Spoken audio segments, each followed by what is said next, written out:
Today, you're going to know about my entire backstory from where I was born to my entire entrepreneurial career. Hopefully, from learning from my wins and losses, you're going to be able to take something that can help you be a better Amazon or Walmart seller. How cool is that? Pretty cool, I think.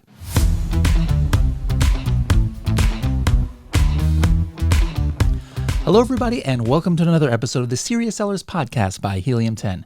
I am your host, Bradley Sutton, and this is the show that's a completely BS-free, unscripted, and unrehearsed, organic conversation about serious strategies for serious sellers of any level in the Amazon or Walmart world.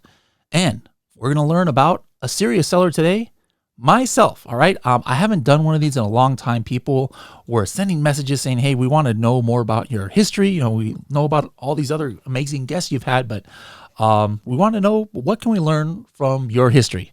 And I was like, all right, you know what? It's been like 2.5 years since I've done this. And so I wanted to, I know we have a lot of new listeners, so wanted to talk about it. And, it's not meant to be just Bradley is an amazing person kind of thing, because as you'll see from my story, yes, I am super weird and I have very unique experiences, but my goal for this is, number one, to take lessons. I'm not just going to tell you like my story and where I was born and just stuff that really doesn't help you, but there are different things in my journey that I think definitely you can learn from, by the bad things I've done, by the good things I've done, what I've learned. And so that's my main goal here. Please, pay attention to some of these things and see what things that you can maybe relate to in your life or your entrepreneurial life. And I hope that there are some things in here that can definitely help you, because remember, serious strategies for serious sellers is not just a catchphrase, and it's not just about Amazon strategies. It's about, life strategies and goal setting and things like that. So let's go ahead and get started here and take you on my journey. So the first thing, just to talk about going way back, I'm actually, I was born in California. My mom was born in the Philippines. My dad is American.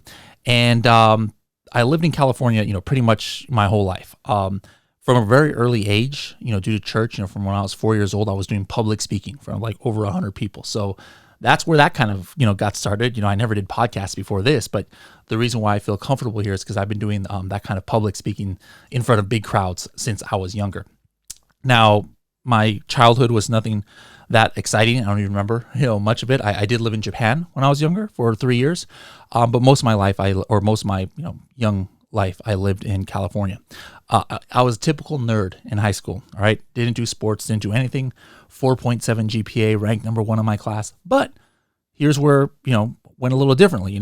Especially back in those days, if you're a good student, what do they tell you? Oh yeah, you got to go to university, you got to go to college, right? I didn't do that. I was like, nah, it's not really what I think is going to help me in life. And so, nowadays you see more influencers, like Gary Vee and others are like, hey, yeah, college isn't always, the way to go. So, if you're younger out there and if you want to become a doctor or lawyer, of course you got to go to university or college, right? But if you've got that entrepreneurial bug, or you just don't think it's for you, there's a lot of people who are not, who are just in debt because of college, and they're not even in the field in that which they studied. So take a good look at it. I, with my family, took a look at it and was like, you know what, college is not for me. So I just went directly from there I moved to New York after high school, and was a volunteer in Brooklyn, and it was my first time out of the house. And so that was the path, I took. Didn't go to college. I already had taken a lot of classes at like junior college when I was going to school. So I already had a lot of, higher education, and I was totally fine without a degree. Now, when I got back, I was about like 19, 20 years old from New York. I got my first kind of like in the world job.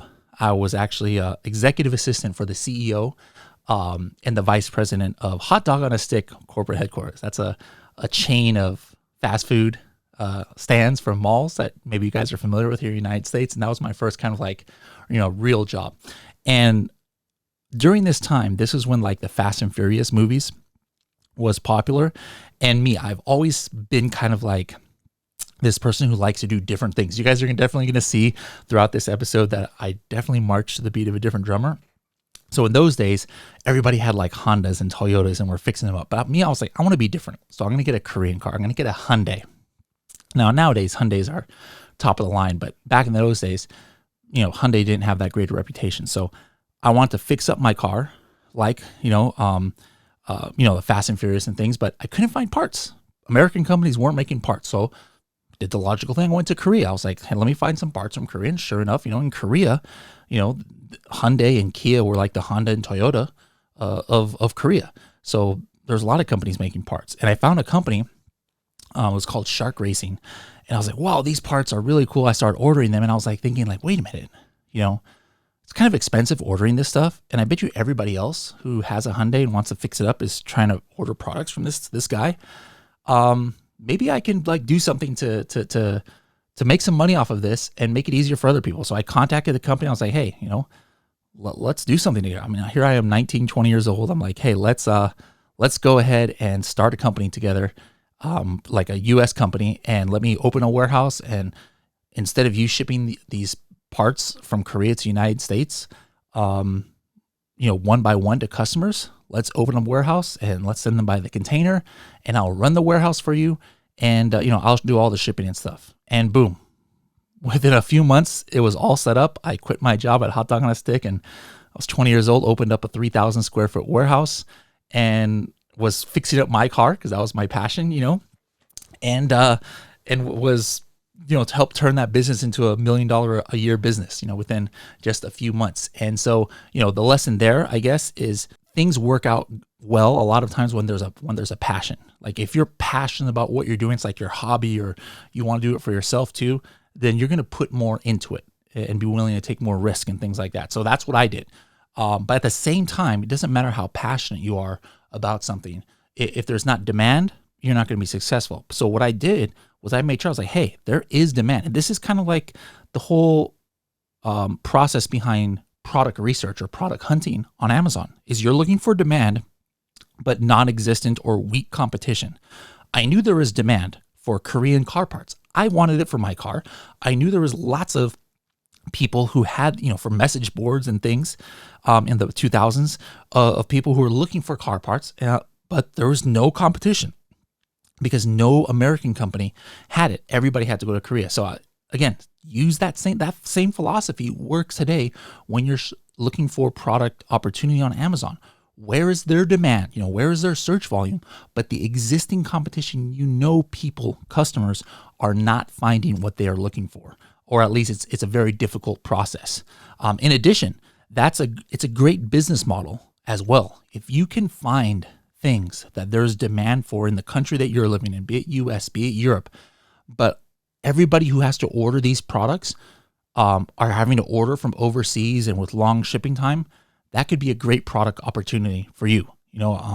Some of the partners that I partnered up with on the Korean side they're doing that to this day, but now on Amazon, where they find these Korean companies where there's a lot of Korean people here in the United States who love these Korean beauty products or food products and things like that, but they can't really get it, where they live. So they have to order it from their relatives in Korea. It takes a long time to get there and it's expensive.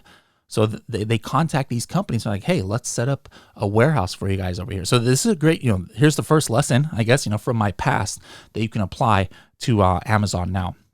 Now during this time, as I was doing these other businesses, I got into sumo wrestling. Yep, I was a sumo wrestler. I was an amateur sumo wrestler. I lived in Japan, like I said, when I was younger, so I always liked sumo wrestling. You can see I have some sumo wrestling mannequins here in my office here. But I took up sumo wrestling, amateur sumo wrestling here in the United States. Loved it. Went all in. I got ranked. I was like number 3 nationally. MTV True Life did a documentary on what I was doing. And again, I turned that into other things. Like I started with this club who they would organize different demonstrations, and movie companies would hire them, like Ocean's 13 and all these Memoirs of a Geisha. You see those sumo scenes, like it was my club that I was a part of. No, it wasn't my club. I wasn't the leader of it, but that we organized things. So again, I was turned my passion into like a little bit of a business and some way to build my personal brand. Now what happened was I got a little too fat doing sumo because, the bigger you are, the better you are. You want to stay at the top of the weight classes like there are. And I got really out of shape. So I had to stop doing sumo, and I was like, okay, how am I going to lose weight? And so I went to the gym and I was like, this is so boring to go to the gym and walk on a treadmill. I saw something called Zumba, and I was like, whoa, this Zumba thing is cool. This is like more than 10 years ago, and not many people knew about Zumba. And so I got into it, just like was super passionate. I had never danced before in my life, like I had never taken dance classes or anything, but I loved listening to that kind of music. And I was like, let me do this. And I ended up getting certified to teach Zumba fitness. And so I started teaching it at the local gyms. And I was like, I learned a lot from watching YouTube videos of these, Zumba instructors. Let me make my own YouTube channel, and maybe, I can build a personal brand. Then I started thinking about it, and I was like, you know what? These people who I've seen on YouTube who are Zumba influencers, I guess, like if I ever saw them in real life, like I wouldn't know who they are. Like I wouldn't just stop at a conference and like, oh, you're this person from YouTube. They just look like regular people. I don't even remember their names. I just remember like their channels and things like that. So I was like, you know what? How am I going to make my YouTube channel different? And also, how can I even be successful when I'm not a great dancer? I'm just like a regular guy. And I don't have these like fancy moves. I mean, there are famous Zumba instructors out there who are like ex-professional NBA cheerleaders and things like that. That wasn't me. So what I did was I was like, I'm going to create a character for YouTube. And we're going to call this character Crazy Sock TV.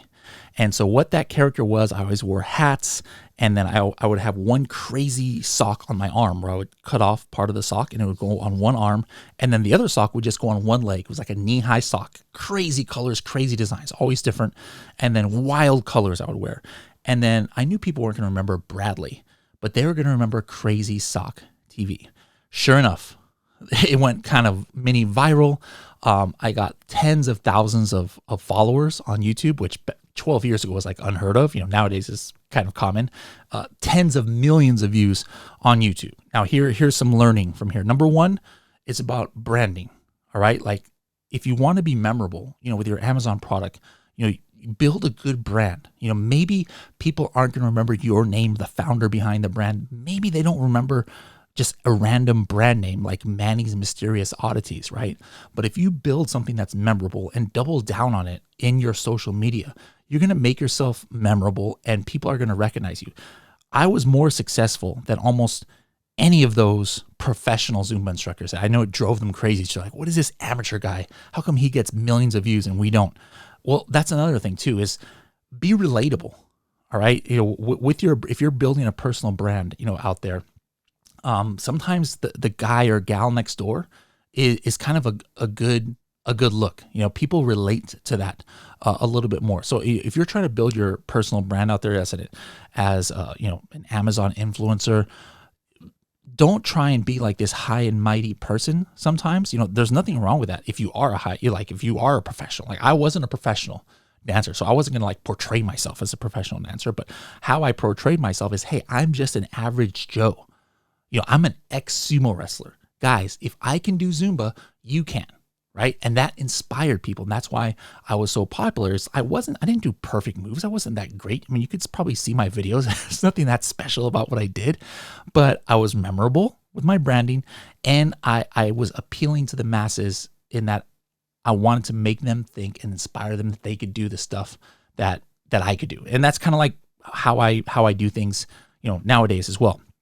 You notice I said I wore hats. I don't wear hats everywhere. Like obviously I don't wear hats when I go to church and stuff like that. Just, for your reference, the reason why I wear hats, two reasons. Like my hair is just like ridiculous. It's really hard for me to have hair that cooperates. Plus I'm very sensitive. Like I have a lot of eczema and dry skin issues, and it's kind of embarrassing for me. So I always try and cover my forehead, with a hat. That's like the reason. And that's kind of like the brand that I built, here at Helium 10 for myself. Like I tried to do the same thing I did in Zumba here, where I like, when I first started doing videos and things like that at Helium 10, I'm like, I want to have a certain look and appeal to a certain audience. I know I'm not going to appeal to everybody, right?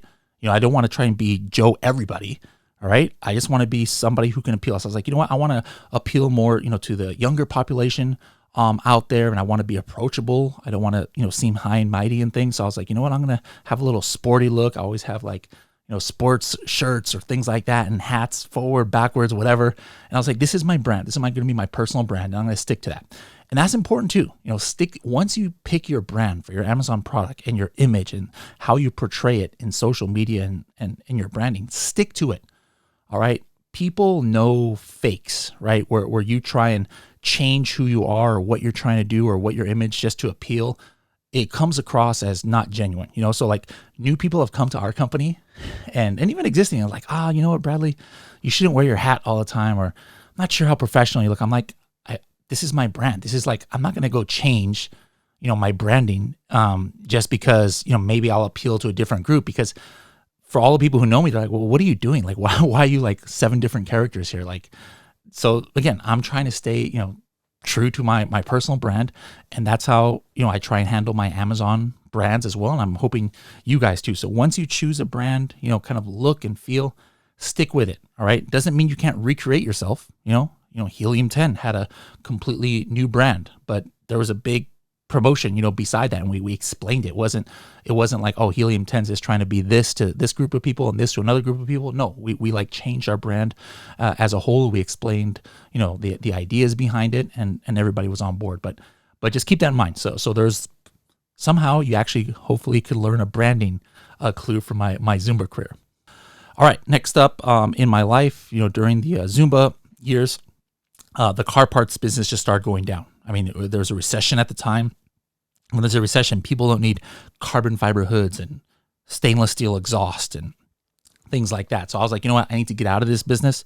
And so I just exited that business and kind of let it die down and covered all the debts and things like that. And was like, I need to move on to something else. And that's when I got into working for the man again at $1 billion food company. Reese's Fine Foods is where I work. Fresh Creative Foods was the name of the division I worked in. But there's a lesson there. It's like, if something is not working, a brand is just spiraling down, know what to look for so that you don't go down with it, and then get out of it and clear out your debts, make everybody happy, but know when to cut the cord and don't just like keep sinking money and time into something that is not going to be successful anymore.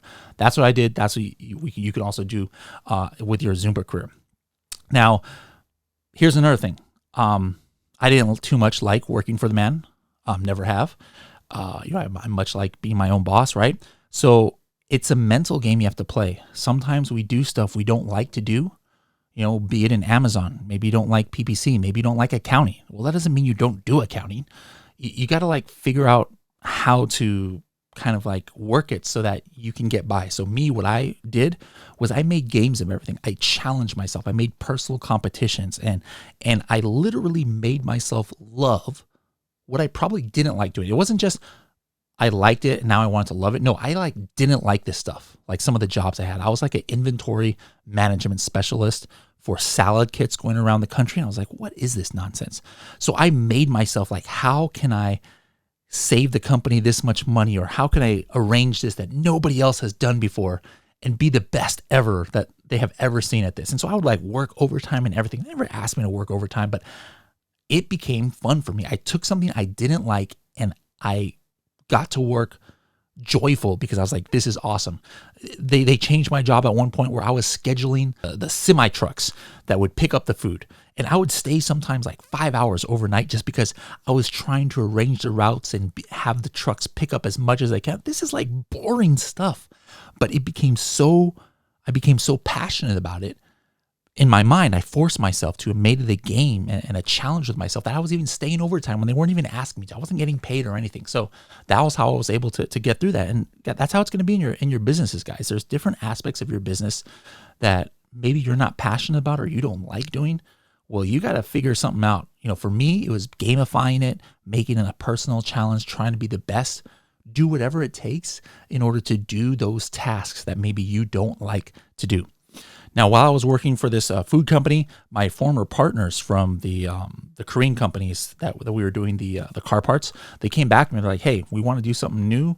We want to do phone cases. Like in 2014, 2015, the Galaxy S3 and Note 2 were coming out. Now we're in like Galaxy S23, so it gives you an idea of when.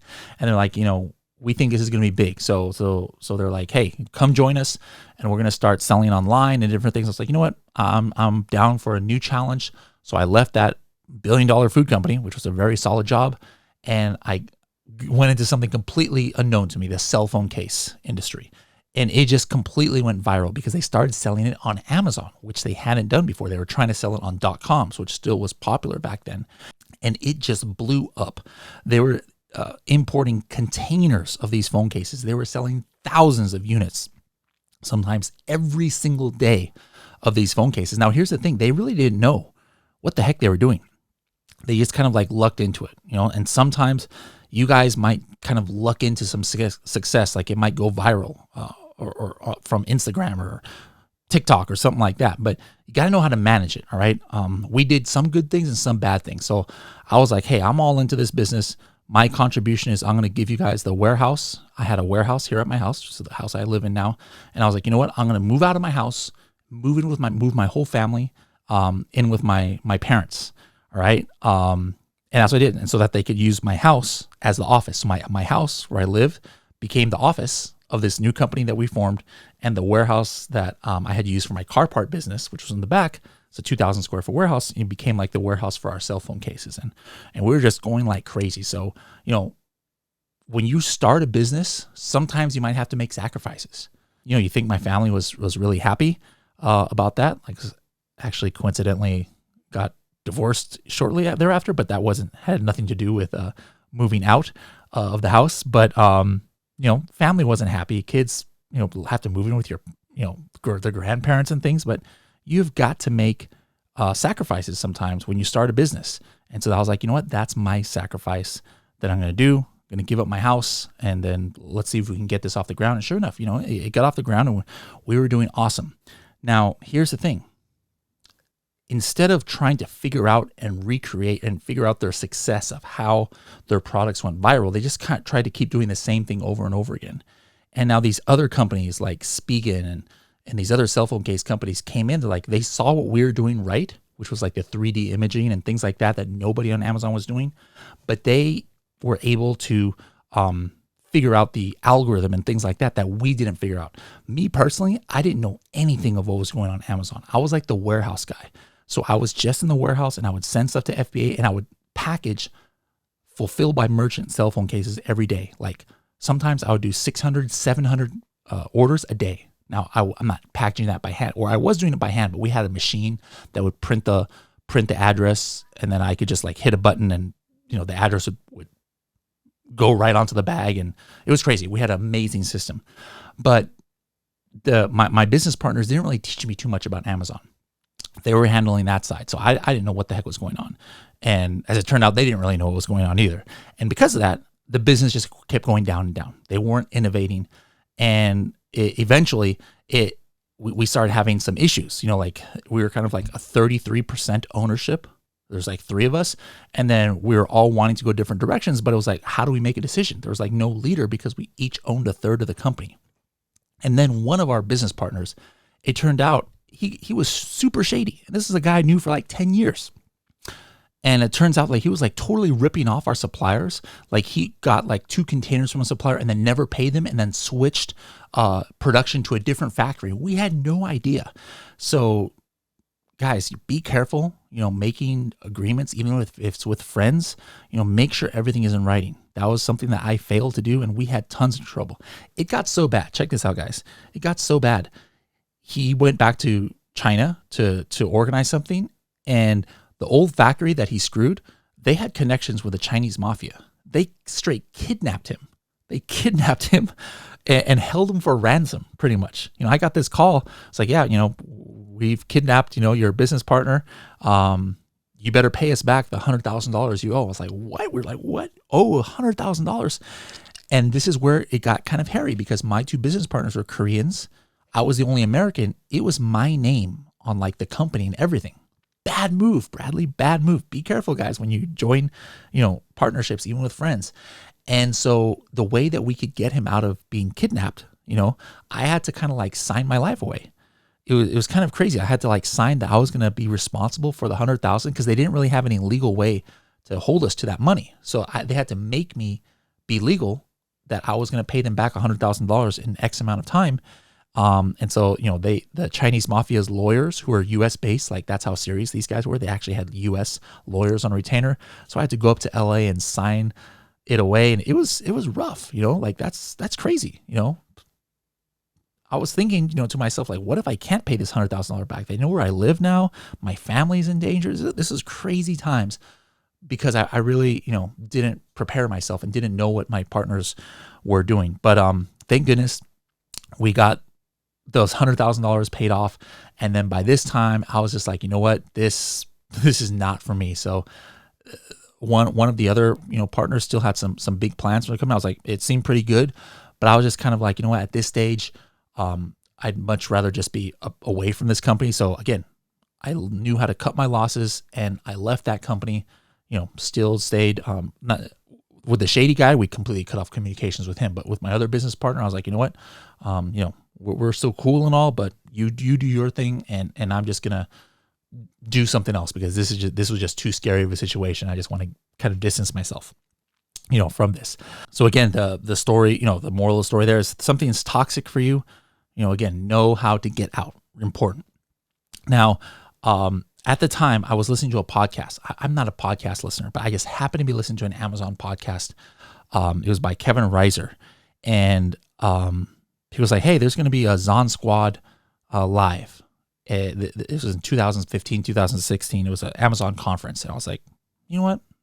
I don't know. I'm not sure if I want to do Amazon. I really didn't know about it, but let me go to this conference." Now, I really didn't have income at the time. I had just, got out of this company, wasn't doing much. And I was like, I scraped together some money, got on a plane ticket, and I also paid to get into that conference. And I was so poor that I even slept in my rental car. It was cheaper than getting a hotel in Chicago at the time. So slept in my rental car the 2 or 3 nights that it was. But that conference changed my life. I was just like, wow, I actually understood now what Amazon was and what ranking was, and all these amazing things I had no idea. I was like, this is definitely it. This, like, Amazon is the future. So I decided right then and there after that conference, I was like, I'm going to dedicate myself to learning about it. So I just, got a couple courses. I joined the Illuminati Mastermind. That's what's called Helium 10 Elite. Even though I wasn't even selling on Amazon, I was just like, you know what? I want to associate myself with these 7 and 8 figure sellers, and I want to get the same education that they're getting to kind of like fast track my knowledge. All right. So, there's something for you guys. Yes, definitely take the beginner courses like Freedom Ticket, but also, don't think that you have to wait until you're a 7-figure seller to get benefit out of like the elite program or masterminds. All right. I was able to kind of like fast track my knowledge because of that. And after I felt comfortable with learning stuff, I was like, you know what? I really don't want to sell on Amazon. First of all, I didn't have any money to invest. And second of all, I was like, you know what? I have still had a sour taste in my mouth of the risks that happened to me, like dealing with Chinese mafia and stuff. It doesn't, you don't shake that very fast. I was like, you know what? I want to try to be a consultant. I'm pretty smart. Like I was like, I'm pretty smart about this stuff. Like I've learned these things that probably not many people know. And so let me share my knowledge. And so I got, some of my, I got my former business partner that I left, I was like, hey, you guys honestly don't know what you're doing. Now I know that you don't know what you're doing. I do now. Why don't you hire me just as a consultant and let me, help you guys out? And they're like, okay, cool. And so they were like my main customers. And like I said, they were not going to do cell phone cases, but they had a cool business plan about like bringing Korean beauty products and food products. And so I was able to, to help them out as they were scaling. And, I got other customers from word of mouth. And before you know it, people were paying me, multiple people, a few $1,000s, like travel around to the country and different countries to like give them training and stuff, all because I just like went all in on learning. And I know my initials are BS. I always make fun of that, but I wasn't a BSer. Like people were like, hey, can you help us with PPC? I could have winged it. Sure. But I'm like, you know what? No, I really don't know PPC at that time. I was like, here's what I do know. This is what I'm an expert in. I'm going to tell it to you straight. And so I didn't have any issues, like I was very honest and I set expectations. And that's why I think, was partly why I was so successful as a consultant. All right. Now during this time, I was still doing Zumba. And here's another, important thing of networking. First of all, I've said this before, at that Zon Squad, I networked with people. I met people there that to this day, 6 years later, are still my personal network, my business network. So networking at conferences is great. I was networking in my Zumba classes too. So one of my students, she was a hair stylist too, and she was like, you know what, I do the hair of this kind of rich couple, and they were looking for a personal Zumba instructor because they didn't want to go to the gym. They would like need somebody to go to the house. I was like, sure, I'll do it. So I was being paid like $50-$60 an hour to go to these people's house that I did because of networking, in Zumba. And they owned a big supplement, very famous supplement company that probably everybody in the United States knows about. And after a while, we do, I'm doing Zumba in their house like twice a week, and we talk while we're dancing and stuff like that. And they're like, oh, we need somebody to help out with our Amazon and actually need a sales manager. So I was like, sure, I can work with you guys. And so I actually got a full-time job with them as their sales manager and in charge of Amazon. And so I kind of scaled back a little bit on my consulting, and I loved working there. It opened me up to a whole new different idea about what was possible in e-commerce. Like, first of all, they became super huge from infomercials. I was like, infomercials are still a thing? Oh my goodness, yes, they are. And they were doing huge numbers in infomercials. And because of that, that's why they were able to get on Amazon. And then they got into Walmart too. As a sales manager, I would look at POs and I was proud of myself in the couple years I was there. I brought their Amazon sales from 1 million to 3 million. I've mentioned this before, but that was nothing compared to what they did in Walmart. It was millions and millions, tens of millions of dollars over a couple years that they sold to Walmart only on one SKU. I mean, it took me 25 SKUs to get up to $3 million of sales for their line on Amazon. So guys, don't sleep on the opportunity that brick and mortar still has when you get into big chains like Walmart. We also had contracts with like CVS and Kroger and things like that. And it is huge if you can get into there, and super easy. It's like Amazon, you're selling one by one and you got to deal with the customer service. No, you just have like these humongous POs and you don't have to deal with too much customer service. So that experience taught me a lot.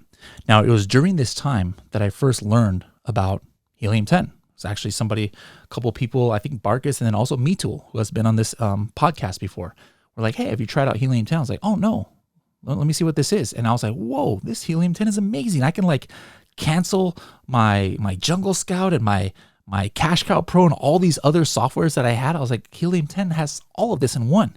And so I started using Helium-10, and I would go into their Facebook groups a lot. Now, me, I love debates, right? Like, I love debates, and I also hate people who give out misinformation. So I would go into their Helium-10 Facebook groups, and I would see these people who are trying to make a name for themselves, and they were giving out wrong information about ranking and all this stuff that I knew better for. And so I would like go in and like, make these long posts with all these screenshots saying, hey, you don't know what you're talking about, blah, blah, blah, blah, this and that. And I wasn't trying to get new clients. I had enough clients. Like, I never once got a new client because of my activity on Facebook groups. So here's a lesson for all of you guys who are kind of like service providers, virtual assistants, consultants, agencies. People can see through your BS sometimes. All right. Like if you're just posting information in Facebook groups because you're trying to like get people to DM you to hire you and stuff, people can see through that. It's not a good look, guys. All right. I never had like a bad reputation because people knew that I was not getting clients. Like, yes, people were DMing me all the time. I never once said, sorry, can't take anybody. When you if you go into your social media, like your Facebook posting and LinkedIn with no ulterior motives, you're going to come across more organic. And that was what I was doing. Some of you guys make me so angry when you come into like our Facebook groups and all you're trying to do is just make a name for yourself and post on every single thing. Some of y'all shipping companies, you guys know who you are, where you're just posting on things you have no idea what you're talking about, but you're just trying to like get your name out there. Guys, don't be that kind of person. All right. Just be genuine. Talk about stuff that you know and get on there with a genuine goal of helping people. Anyways, I digress. Because of that, Manny Coates and Guillermo Puyol, the founders of Helium-10, are like, who is this guy who's always, talking in our Facebook group and like arguing with people who are bad mouthing Helium-10 and people and setting people straight who had bad Helium-10 strategies. And so they invited me up to have a meeting with them. They were up in Orange County, which is like an hour and a half away from my work or my home. And I was like, sure, I'll meet with you guys. I had no idea it was like a job interview. So like right afterwards, they were like offered me a job. I'm like, nah, I'm good. Like I had a dream job working for that supplement company, with my friends. I was like, that's like that's the most money I've ever made. And it's a really exciting job, but they kept after me for like a month. And I was like, you know what? Let me do this. I love Helium 10. Let me go ahead and leave this company and do it. It was kind of hard because, I didn't want to like let my friends down, but I was like, this is a good opportunity. And so that's how I was hired at Helium 10. So I've had different roles. At the beginning, I was hired as an operations manager. Then later I took over the entire customer service team as well as the entire affiliate team. And that's a lesson for you business owners out there is let your employees gravitate towards what they're good at and what they're passionate about. They would always, Manny and Guy would always ask me, hey, do you love what you're doing? What do you not love about it? Is there something else that you would like to do? And eventually I grew into this role that was just like the perfect role for me. And it was great. It was better for them, better for me to be in this role that I really loved instead of being an operations manager or having to deal with customer service and things like that. So, those of you out there, once you start building your team, make sure that they're passionate about what they're doing and let them gravitate to roles that suit them the best. That's going to be the best for them, and it's going to be the best for you. And at that point, I realized that like, hey, lightning struck twice here is the perfect job. So here's a lesson too. For me, the perfect job was like, do I love what I'm doing so much that if I wasn't being paid to do it, I would pay to do it? In other words, I would pay just to be able to do it. And number two, is it changing people's lives? So lightning struck twice because I had that with Zumba, right? I used to pay to do Zumba fitness because I was trying to lose weight for my sumo career. And then now all of a sudden I was being paid to do Zumba. Or even if I wasn't getting paid to do it, I would have still paid because I loved it so much. I mean, how many people who have jobs can really say that? And then number two is I was changing people's lives. People would tell me, oh my goodness, I've lost 60 pounds taking your class. I used to be depressed and you helped me. I was like, it's the greatest feeling in the world. It happened again at Helium 10. I used to pay to use Helium 10 because I loved it so much. And now I was being paid to use Helium 10. I was like, that's mind blowing. And then changing people's lives, being in this kind of role where I get to make training videos, I get people coming up to me at conventions and say, oh my goodness, Helium 10 changed my life because of this training, because of Project X, because of the podcast. I was able to start my own business, and it's just the most amazing feeling. Now, as Amazon sellers, again, understand that what you're doing isn't just a job. I mean, you're touching so many people's lives, and you have a product that you have sold hundreds and thousands of. I mean, we got right here in the back of the Project X coffin shelf. It's kind of crazy to think about. There are thousands and thousands of people in America who have this coffin shelf in their house displaying some of their prized Gothic possessions. Like, just think about that for a second, guys. The products that you are making are in people's homes and they're using it. Take pride in that. Not many people who have jobs can really say that they're touching that many people, right? Now, at Helium 10, I kind of grew into this role of kind of like being the head trainer, here, and kind of like the face of Helium 10 after Manny Coates, stepped aside to focus on growing the business. And so a lot of people kind of have the misconception that I'm this like extrovert and really super social person. So again, I have experience, like I said, since I was 4 years old at speaking. I've done it in Spanish, Japanese, English. And so I'm comfortable speaking and being on YouTube and being in front of the camera and stuff like that. But I'm actually not that much of a people person. So sometimes people get the wrong idea when they see me in public sometimes, or like at conferences, and maybe I'm like kind of just like keeping to myself. That's kind of like the natural me. Like me, I have this role, and so I know I have to be very outgoing. And when I'm at events, like if I'm on the clock, you'll see me smiling and talking and everything, but it's very taxing with my personality. I'm actually very kind of like shy and reserved. And like, I know this is kind of blowing people's minds right now, but that's me. So please, if you ever see me out there and I look like I'm not talking or something, I'm not mad at you. That's kind of like the real me. And I'm probably like taxed out, because it's very taxing when a person, an introvert like me, is putting themselves out there and being all social for us, like a couple hours. It's very taxing. You introverts out there probably know what I'm talking about. And so sometimes I'm just like, you know what, I got to take a step back.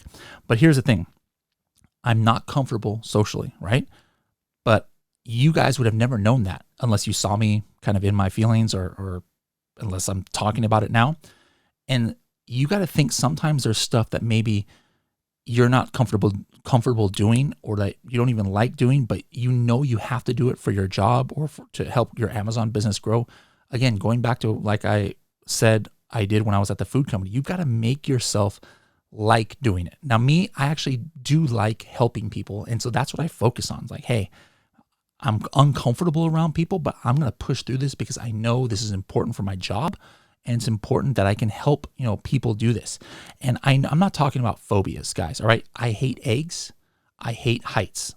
There's no mind over matter that's going to make me eat eggs or make me like hang off the side of a building. No, I don't care if that's my job or Helium 10 is paying me to do it. I'm not going to do it. All right. I'm not talking about phobias, guys. But if there's just things that you're not naturally comfortable with, try and do something, guys. Mind over matter to just like motivate yourself to do these necessary things. Because if you just like say, you know what, I'm not going to do it. Can you imagine here at Helium 10 if I was like, you know what, I'm not that comfortable socially. I'm not going to do videos. I'm not going to do Zoom calls. I'm not going to go to conferences and talk to people. I'm not going to do Project X. I mean, that would be crazy. Like how different would my path have been if I just went with what I'm comfortable with? You got to get out of your comfort zone sometimes, guys, to be successful in life. So there's another hopeful life lesson, when you have drawbacks like me. I've got drawbacks, I'm not that comfortable. So I was able to get over it. Another issue is know where your weaknesses are. Like I have a lot of weaknesses. Like it was PPC. So like I didn't want to know PPC, and I ended up giving that to other people. Another thing is I have a notoriously bad memory. Like some people think I'm joking, but like I seriously have like mental issues with my memory. I don't know what it was, like the last 15 years or so. So early on, I told Manny, I was like, you know what? I need a personal assistant because I cannot keep track of some things. And I know this is important. I need to have somebody kind of like keeping track of my stuff. And so I was the first person in the company that, even before Manny and Guy, who were the CEOs of the company, I was just like, you know what? I need a personal assistant. And they assigned me Mel, who Mel to this day is still my assistant, but he has grown. He's now the chief editor of this podcast and all of our podcasts here. And he has a lot of other responsibilities, but one of his first jobs was being my assistant. So same thing to you guys. If there's something you have as a negative that you're like not good with numbers or something, well, don't try and do your books. Hire a professional. If your memory is bad like me, hire an assistant. Know what your strengths are and what your weaknesses are, guys, and act accordingly. Don't try and do things that you just don't have the ability physically or mentally to do.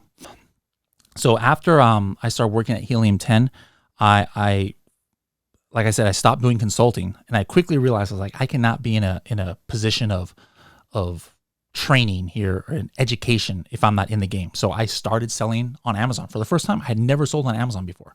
I was a consultant, like I said, and I launched hundreds and hundreds of products, all for other people, none for myself. So I was like, you know what? I've got to do this on my own so I can stay in the game. So I started doing my own products. I fully manage to this day the Project X products. And so I'm doing over $1 million, grossing over $1 million. My profit is not that much. That's just because I first of all, don't have the time to really optimize it as much as I should, but also most of my time is dedicated to like case studies and experiments. That's how I was able to come up with what we call the Maldives honeymoon strategy and different launch strategies and different PPC strategies, because I'm like pouring tons of money into seeing what works and doesn't work. And a lot of stuff doesn't work. You guys out there, don't use your actual Amazon business to do, you're like, little testings and things. You guys should be making a profit. But me, some people were like, wait a minute, if you're grossing $1 million, how do you still need to work for Helium 10? Well, my profit is probably less than 10% after all my experiments that I'm doing. But same thing, those of you who are trying to be consultants or service providers, if you're not in the game yourself, it's going to be very hard for you to just keep up to date with all the changes that are on Amazon. All right. Please don't be those people who make Amazon courses and try and offer their services when they have no idea or when their knowledge is like, 2 years old. I didn't want to be that way. You guys shouldn't be that either. I also don't have enough time to like do the day-to-day. So my kids are handling a lot of the Project X, warehouse stuff. I'm remarried. Now my wife is the one who's like shipping everything every day from there and doing customer service. So guys, if you have other endeavors you're doing, you can't do everything by yourself. I'm not saying use child labor, like I did. My kids are over 18. now, but they've been working on the Amazon business since they were like 10. I'm not saying just do child labor, but do outsource, guys. You can't do everything yourself. Hire assistants, hire service providers, family members, friends. Make sure you're not putting too much burden on yourself. This podcast, thanks to you guys, is, you guys know it's the most listened to podcast in the world for Amazon sellers. I had never done podcasts before. Why is it so successful? Of course, Helium 10 is being the most successful company in the space obviously helps, but I really feel strongly it's the way we structure this podcast too. I'm not the star of this show. Now, this episode is all about me. Yes, I know, but that's very rarity. We've done like 340 episodes. I've tried to make, the guest the main focus, where I don't talk too much. It's the guest who we want to hear from. It's the strategies that's the star of the show. So if you're trying to build your personal brand, or be it through a podcast, or you're trying to be an influencer in this space, try and make your strategies and things like that the star. There's people who rub people the wrong way, the way they talk in Facebook groups or LinkedIn and stuff, where they're too self-congratulatory, or they're just too much into themselves. I really try not to do that here, and I think that's part of the success of this show.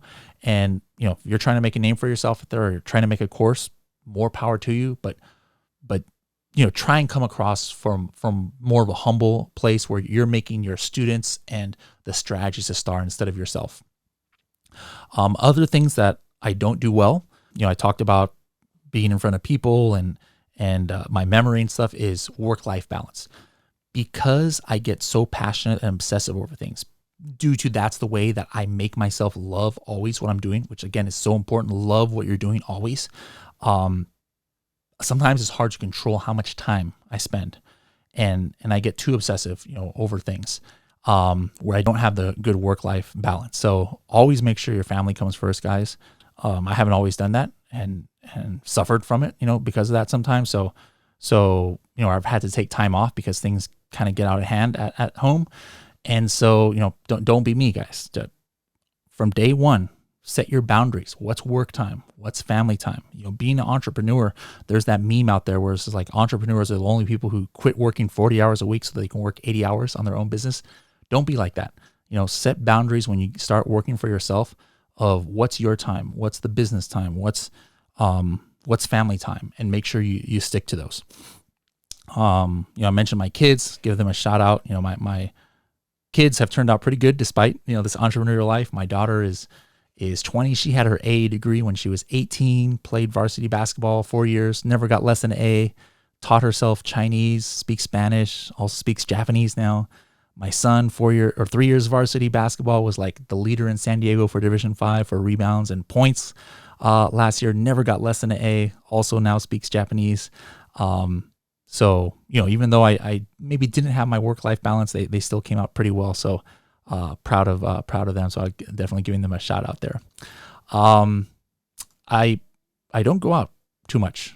That was one thing, just this is more of a personal thing, but during the COVID years, the last 2 years, lockdowns, like I never left the house, like at all, because that's just, again, I'm not a social person. One of the few friends I had, where I was going out with a lot and traveling the country when he would go to shows was his name is Slushy. He's a DJ. He's actually the one who made the opening songs that you hear from any of this podcast. He's actually a DJ. Guys, check him out. He's amazing. SLUSHII. We had a podcast episode with him, but then he moved away and I stopped going to music festivals and going traveling with him.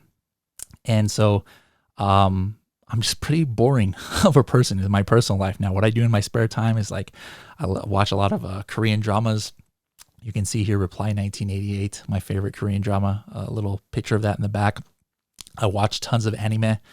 And that's kind of like what I do in my spare time. So some people ask me, I don't know why you guys want to know about that stuff, but that's my hobbies. Like I play a lot of basketball when I can. Actually, I shouldn't say that. I barely play basketball. I would like to play a lot of basketball, but I don't do it that much. And that's another thing that you guys need to learn from my mistakes is I'm almost back to my sumo weight, because of COVID. Like I've gained about 40 pounds in the last 2 years because since I don't do Zumba anymore. By the way, I stopped doing Zumba because I ruptured my Achilles tendon playing basketball a few years ago. I never went back to Zumba. But when I was doing Zumba, I could still eat whatever I wanted to because I was burning thousands of calories a day, right?